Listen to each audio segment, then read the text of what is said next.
Hello, welcome back to Littleton Model Railway, and today I'm going to talk about my goods yard and the recent work and failure and then work again that has taken place.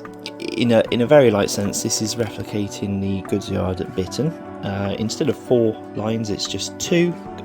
That's down to space constraints. The idea here is to have a sandy coloured yard flush with the track. As you can see here, the track is embedded nicely into the yard itself. Initially, this was done by using layers of cork, about 2-3 layers of cork, to bring this up to the height of the track, and then it was gravel ballasted on top, this gravel on top, and around the edges it was filled in with clay. After a few weeks, I was out here working on some wiring for the points and signals, and then I noticed along the edge here that the cork had begun to peel away from the wood. Now the cork was held down with just PVA, and I believe that it probably due to changes in humidity and temperature, it had probably caused the cork to expand and contract, shrink as it dried out maybe, I don't know, and caused it to peel off, break free of the wood, which was disappointing after I spent so long umming and ahhing about what the goods yard should look like. I took a plasterer's knife and scraped the entire lot back just to the track. With it all removed and thrown away, which is something I loathe doing, I prefer to try and get something, do it once, do it right. Because I don't like wasting stuff. It's a waste of money, of the cork and the ballast and everything like that, and also it can have a knock-on effect of when you remove something, it can damage the things next to it as well. But I was fortunate enough in this situation to be able to remove it without knackering the whole thing, without knackering the stuff next to it, with the exception of this hedge here. So you can see patches of gravel and stuff where the hedge has come away, so I need to redo that hedge. So when I redid this, I took a new approach, and I'll talk through the method that I used.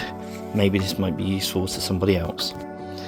So first thing I did was paint the base layer. Probably wasn't really needed, but I painted it brown anyway, all underneath here.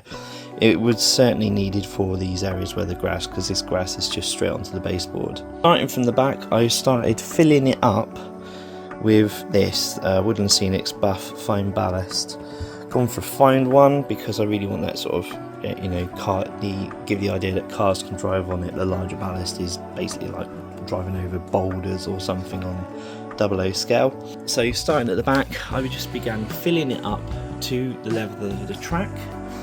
To level it, I use this piece of Perspex that has an angle in it, so I can either lay it flat, and I used an electric toothbrush with the head taken off, and if you hold the little metal bit against that, it vibrates and it tampers the ballast down, which is my first tip. And my second is with this rounded edge, I could lay this across the track and drag it like that, and that would smooth the ballast out as well. I also tried using brushes, but they were less useful. That was the most useful method that I came up with.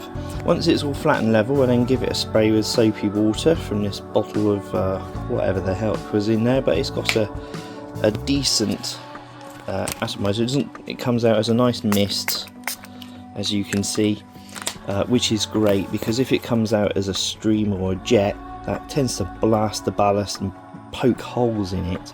Whereas this, held from a good height, is very, very gentle. It doesn't disturb the ballast, and then as the ballast gets wet, you can get it closer and then really get it wet without disrupting the ballast, which is great. So that little bottle was probably one of my favourite things here.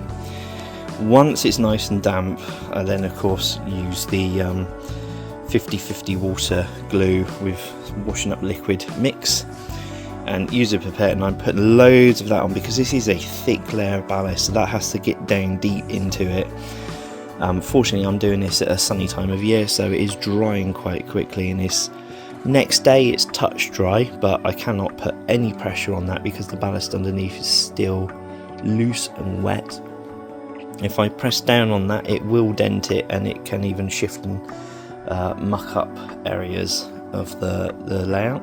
To get the ballast in between the rails here, so using this, I just pour the ballast onto the plastic, and then I'll just pour it out there, just dragging it along, giving it a tap as I go.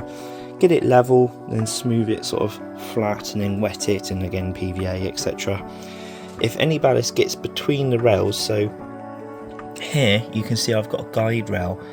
This is just a piece of scrap track that has been stripped from its sleepers, and then super glue was put all the way along there, and these are just pushed in place. And how I got the spacing was basically I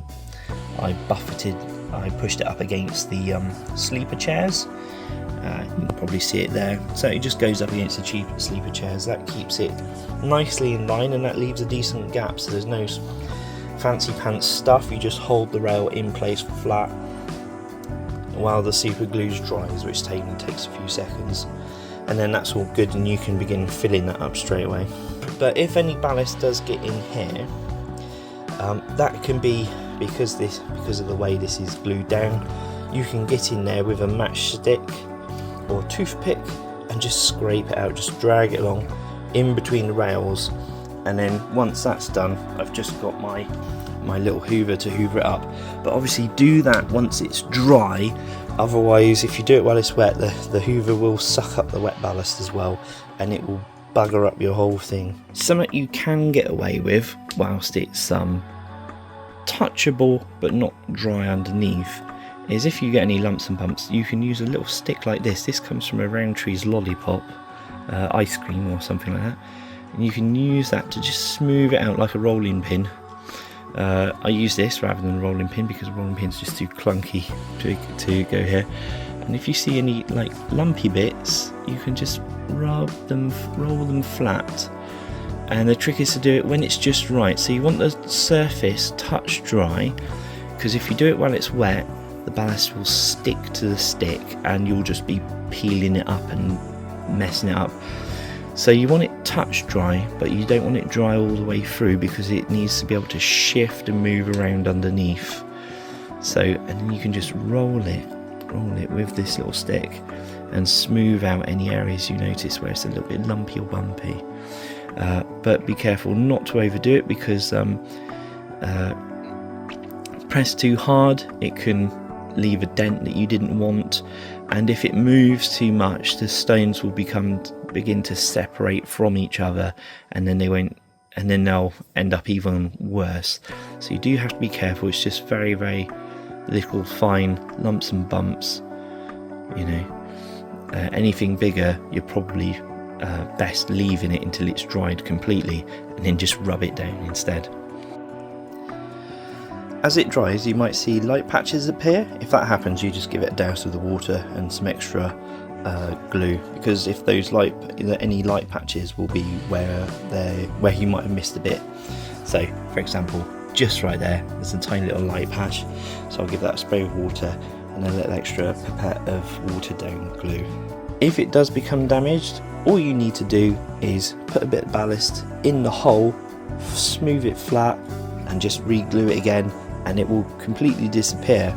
I have already done a couple of repair jobs on here that you can't see. So that's doing the ballast, and that's throughout the whole area. I've got this goods shed here. I've got to be careful picking this up a second. So there's my goods shed, and this sits on a plaster base. Now this base is just filler, and I loathe it when filler or plaster gets chipped or cracked or damaged, because the white really shines through and it's absolutely horrible. So what I did is I mixed the filler with some just dark grey acrylic paint. This is just cheap paint. So I mix it with that, and then of course with water, and that means that if this gets scratched or damaged, no white will show through, because this is grey all the way through to the baseboard. So that can get damaged as much as you like, it will never show white. This is easily repairable. That could be if that becomes cracked or chipped or damaged, you can just mix up some more, put it in, smooth it flat, it will blend straight in. So this went on in 2 stages, did a layer and then did another layer. Once that layer was done, to get it level, I just used a sanding block to sand it flat, putting the building on it, checking if it rocks, sand it down, check if it rocks, sand it down, etc. If any got in between the sleepers, I just scooped that out whilst it was still wet, but it's okay that a little bit gets in there because that's kind of quite realistic. I used a chisel to shape it. As you can see, it was shaped. There's a few bits where the ballast has spilled over, but that doesn't really matter. If I wanted to, I could take that back a bit and expose it properly, but it doesn't make the building wobbly, so it's fine. It doesn't really affect anything.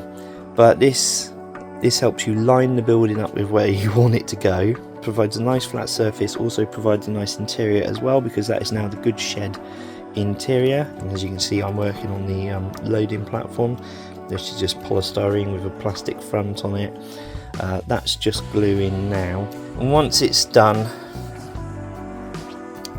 along the track I use this little thing. So I have here a little tool I made.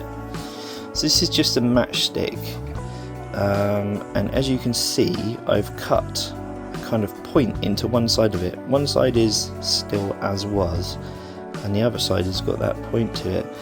And what that does is you can then, I need to zoom in for this, you get that on the rail and then you go like that, and this is really good at cleaning the rails, and that will get under any ballast, any plaster, and just break it off without damaging what's the other side. You can see there's some bits there that I do need to touch up. That's because I made a mistake. That's not because of the method that I use, that's because I started fiddling with it whilst it was wet, and like I said, you fiddle with it whilst it's wet, it will take up the rest of it. So, but I might leave that as is actually. I kind of like the way that the worn look that has.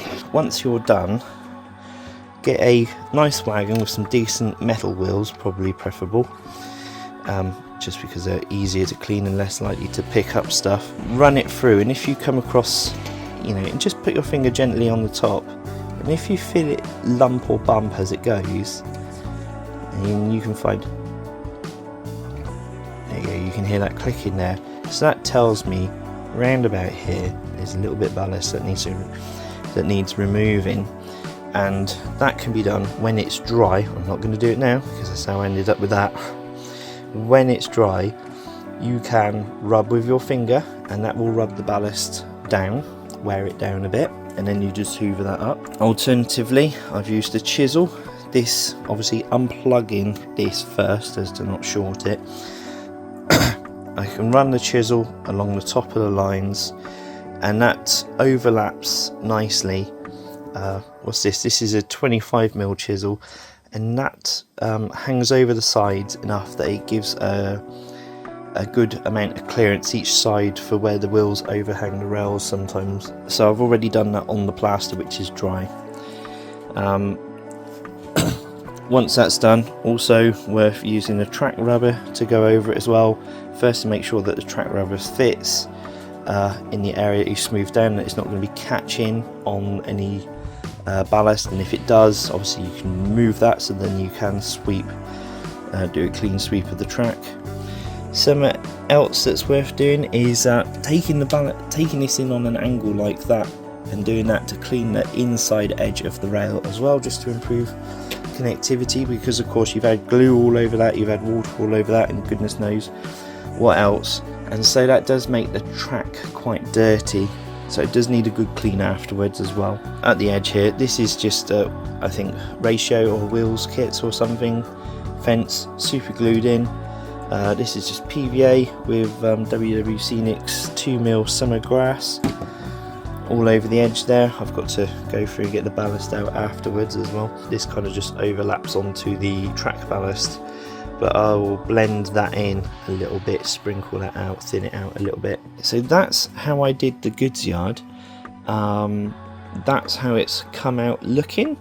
Obviously it can be detailed afterwards by adding bushes, putting a bit of glue down once it's dried, and scattering a bit of grass on it. So perhaps I might add a few tufts of grass here, maybe, because I doubt there would be many people walking around that area.